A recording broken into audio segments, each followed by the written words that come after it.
أهلا بيكم في حلقة جديدة من فيلم فاكتوري بودكاست. موضوع الحلقة دي هو موضوع مهم جدا بالنسبة لكل المتخصصين، سواء اللي هيشتغل في الإخراج، هيشتغل في التمثيل، السيناريو، الحاجات دي يعني هي حاجة كده مشتركة، لأن الموضوع اللي هتكلم فيه متعلق باللغة واللهجات، يعني متعلق بده، وهنتكلم عنه من لغتين، العربي والإنجليش، على اعتبار ان هما اللغات اللي احنا دايما بنتفرج على الأعمال من اللغات دي أكتر من أي لغة تانية إلى الآن. يعني في مصر مثلا لما بتشوف مسلسل أو فيلم بتدور في الصعيد، بيدور أحداثه في الصعيد، أو مثلا شخصية كده من وسط الشخصيات الموجودة يعني بيتكلم صعيدي أو بيتكلم، يعني مش لازم كمان صعيدي، ممكن لهجة فلاحي، أو مثلا ليه لهجة تانية أو ليه لهجة معينة، أيا كان، من يعني بتختلف المحافظات. وده بطبيعة ان في مصر مثلا كل محافظة وبتختلف اللهجة بتاعتها، يعني مثلا اهل القاهرة واهل المدن ليهم لهجة غير اللهجة بتاعت اهل اسوان، على اعتبار ان في كمان النوب اللغة النوبية، وفي برضو عندنا الامازيغ في في الواحات، وعندنا برضو البدو في سينا والعريش، وفي ناحية الفيوم، ناحية الفيوم والنواحي بتاعت البحر الأحمر عامة، ونواحي المناطق الصحراوية. في سؤال مهم جدا، هل الممثل بقى اللي بيأدي دور ان هو واحد ليه لهجة معينة، هل هو بقى بيتصرف بمعرفته كده ويشتغل مع نفسه بقى بالتخمينات واستنتاجات، ان هو مثلا انه لو مثلا حاجة بالصعيدي هيتكلم بيها ازاي، وانه حاجة مثلا باللهجة الفلاحي يتكلم بيها ازاي، ولا في مصدر بيوجه الممثل انه يتكلم ازاي؟ او ده بقى موضوع الحلقة. في شخص موجود اسمه الدايلكت كوتش، ده بالانجلش، بالعربي بيبقى اسمه مصحح اللهجة ومصحح اللغوي. طيب ليه مصحح لغوي ومصحح لهجة؟ هنعرفهم مع بعض، بس خلينا نبدأ الأول. مصحح اللهجة ده ومصحح اللغوي ده هنحطه على جنب شوية كده، وهنبقى يعني نروح له بعد ما نخلص عن مسألة اللهجة. طيب مصحح اللهجة ده هو شخص بيكون على دراية كاملة جدا باللهجة، وهو مهمته انه بيدرب الممثل على اداء النص باللهجة اللي المصحح ده او المدرب يعني بتاع اللهجة ده جاي عشانها. في اغلب الاعمال الدرامية احنا بنشوف، والاعمال السينمائية برضو احنا بنشوف ان اللهجة اللي بيتم استخدامها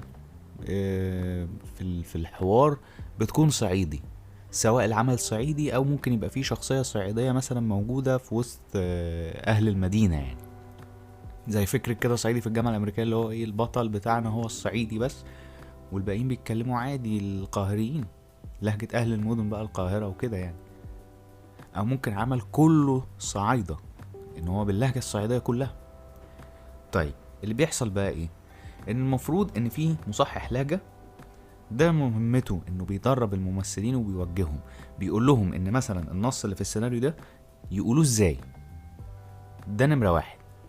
نمرة اتنين، انه لازم يقولوه بالظبط، يعني لازم يتقال بالظبط على ظبطة المصحح نفسه، يعني هو بيوريهم انا ان هو بينطق الجملة ازاي وهم ينطقوا زيه، مع مراعاة ان في بعض الحروف يعني في اهل الصعيد النطق عندهم بتكون مختلفة عن لهجة الناس يعني الناس اللي هم يعني اهل المدن، في اختلافات شوية.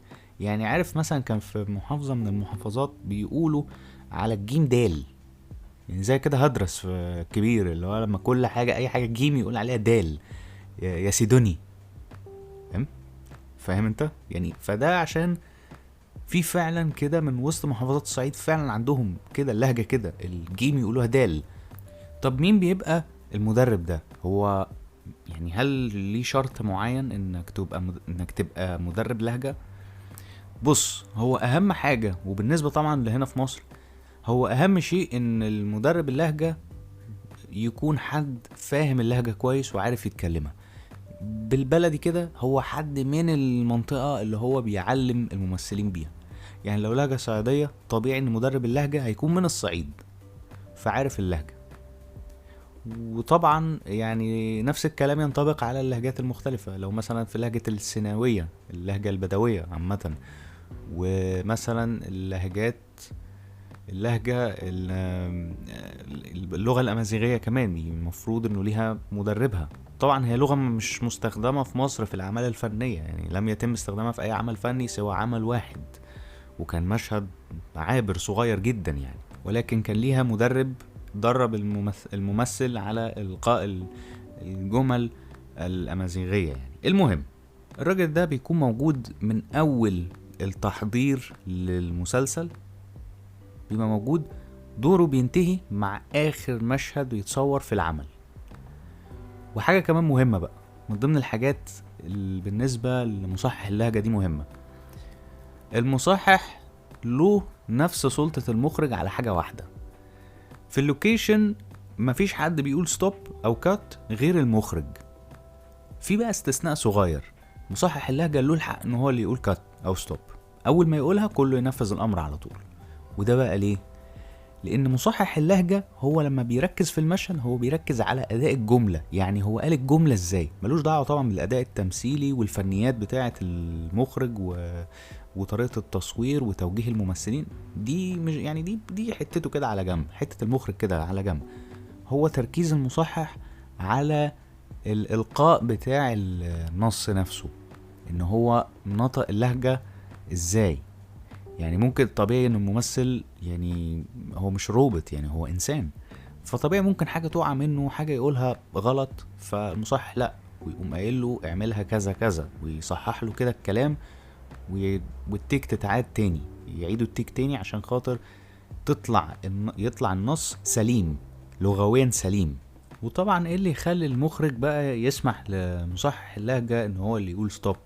لسبب بسيط، المخرج طبيعي جدا ان اللي بيخرج العمل اكيد مش من الصعيد، وممكن كمان ان هو ما بيعرفش يتكلم صعيدي، ممكن جدا كمان.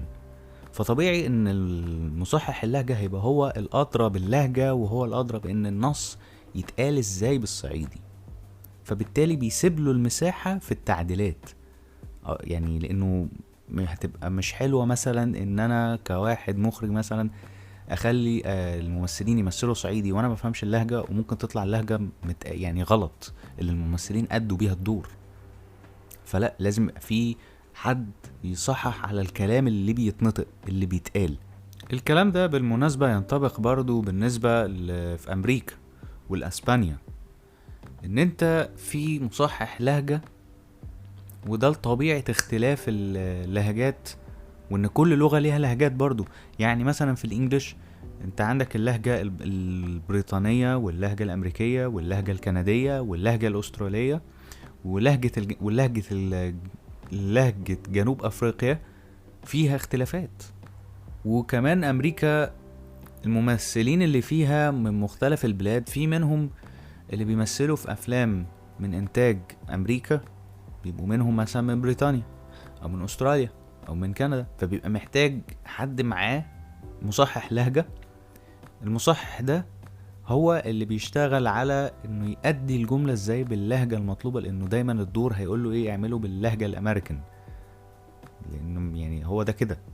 لكن لو هو مثلا من بريطانيا ومطلوب منه لهجة انجليزي، خلاص لا تمام، مش محتاج اي حد يصحح وراه، هو هيمثل هو باللهجة اللي هو بيتكلم بيها اصلا، لهجته هو. من ابسط الامثلة عندنا ممثلين زي دانيال كريغ، هيو جاكمان، توم هولاند، عندنا كريس هامزورث.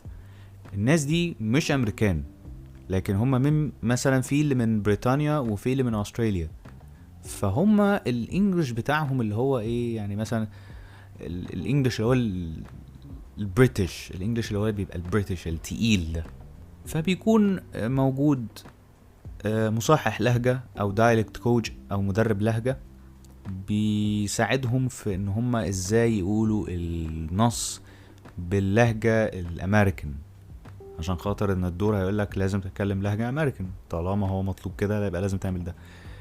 بره بقى العملية مختلفة شويتين 3، لانه في ممثلين ممكن يبقى عندهم مدرب اللهجة الخاص بيهم، وفي ممكن اللي الانتاج بيقدمه، في مصر مثلا يعني بيبقى اكتر انه هو بيبقى هو موجود للممثلين كلهم، مش يعني محدش بيجيب مدرب لهجة مخصوص. ده بالنسبة للهجات.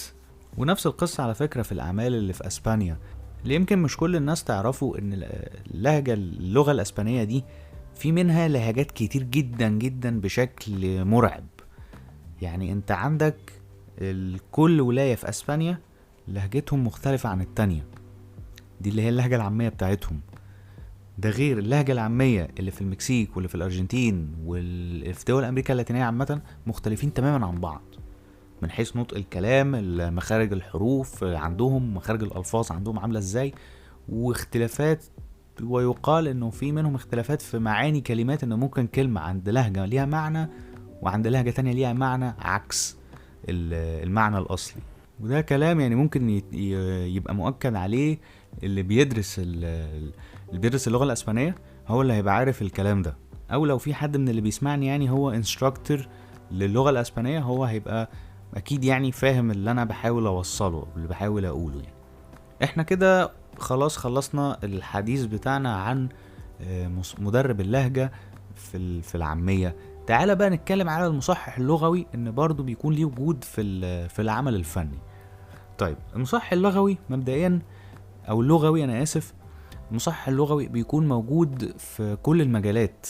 يعني هتلاقيه في الادب موجود، يعني مثلا اللي بيقرا رواية هيلاقي اول ما بيفتح الغلاف على طول هيلاقي مكتوب البيانات بتاعة الرواية، دار النشر واسم المؤلف، وكمان بيبقى مذكور المصحح اللغوي للرواية، لان هو اعاد صياغة الرواية من حيث النحو والحاجات اللي هي ليها علاقة بالصرف والنحو، بمعنى يعني ان هو يخلي الجملة نحويا مظبوطة، ما يبقاش فيه كده اي حاجة ركيكة او حاجة غريبة كده وهي بتتقري. طيب خليني اقول لك على حاجة كمان، ان برضو بيبقى ليهم وجود في العمل اللي بيبقى محتاج انه تمثله بس باللغة العربية الفصحى. ودول بقى يعني ممكن يبقى ليهم وجود من اول مرحلة الكتابة، او اللي هو بعد ما المؤلف يعني يخلص الكتابة بتاعته، هو بيراجع على النصوص الحوارية نفسها، لان هي دي اللي احنا كمشاهدين هنبقى سامعينها. فهو المفروض انه بيراجع على اللي كتبه السيناريست وبيصيغ الصياغات المتناسبة، ده المفروض. وانه برضه بيبقى ليه دور تاني، انه بيبقى في التصوير بيبقى مصحح للممثلين، ان هو يخليهم ينطقوا الكلام ازاي، خصوصا ان اللغة العربية من ضمن القواعد بتاعتها الى جانب ان هو لازم تبقى مظبوط، المبتدأ والخبر يبقوا باينين، والقواعد المتعارف عليها برضو ان الحاجة بتتنطق ازاي تشكيلا. هو مش شرط انه يشكل في الحوار في النص، هو ممكن مجرد انه بيعملوا ايه، انه بيعلمك المدرب مثلا يعلمك تقوله ازاي.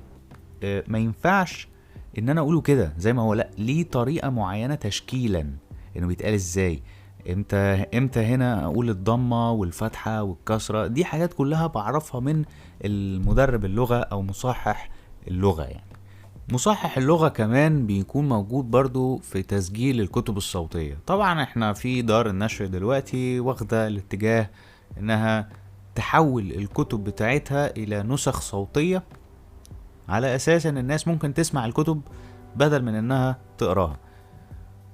فالمفترض ان المصحح اللغوي دوره مش هيقف عند التصحيح اللغوي اللي عمله في النسخة المكتوبة من الرواية اللي اتطبعت، لا هو هيكون متواجد برضو للناس اللي هتسجل الكتاب بصوتها، وده حرصا على اخراج يعني الاداء بشكل لغويا سليم، ما ينطقش حاجة غلط. هو كده كده بيبقى الحاجة متعدلة، بس على اساس اللي هو ايه التشكيل اللي قلنا عليه، الحاجة امتى يقولها بالفتحة وامتى بالكسرة، على اساس انها مبنية على التظبيطات اللغوية اللي قام بيها المصحح ساعة الكتابة.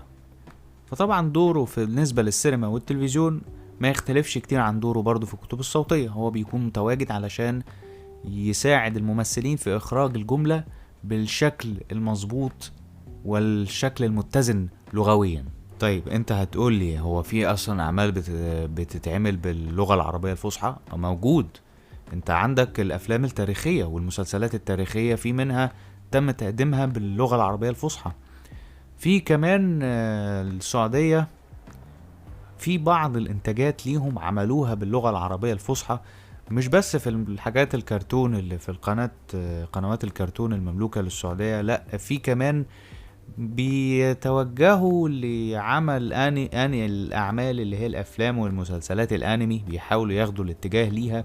كان في انمي انا مش متذكر الاسم، هو موجود في شاهد، في منصة شاهد، نزل اعتقد في وقت ما بين 2021 2022. هو عامة يعني حاجة يعني هي ما بقالهاش كتير قوي يعني، لكنها موجودة.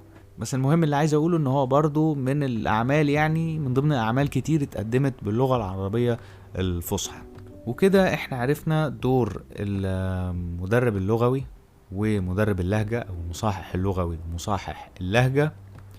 عرفنا ان هم مهمين وان دورهم مهم، وان هم برضو تركيزهم دايما بيكون على اداء الممثل بشكل سليم لغويا، وان هو الوحيد بعد المخرج او هو تاني واحد بعد المخرج اللي ليه سلطة انه يقول ستوب، ولكن هو هنا سلطته بتحتم عليه ان هو يركز على الاداء نفسه، وان اخراجه بيكون للاداء، ان هو بيوجههم بالاداء ان كل جملة تتقال ازاي، وانه لو الممثل غلط مصحح اللهجة له الحق انه يوقف، او مصحح اللغة من حقه انه يوقف ويخلي الممثل يقول الجملة بعد التعديل، يعدله كده ويقول له ان هو يقولها صح ازاي. وبكده نكون وصلنا لنهاية حلقتنا من فيلم فاكتوري بودكاست. تقدروا طبعا تتابعوني في صفحاتي على فيسبوك وعلى انستجرام وعلى تيك توك وعلى يوتيوب احمد مصطفى. انا بشكركم شكرا جزيلا، ونتقابل ان شاء الله في حلقة جديدة وموضوع جديد من فيلم فاكتوري بودكاست.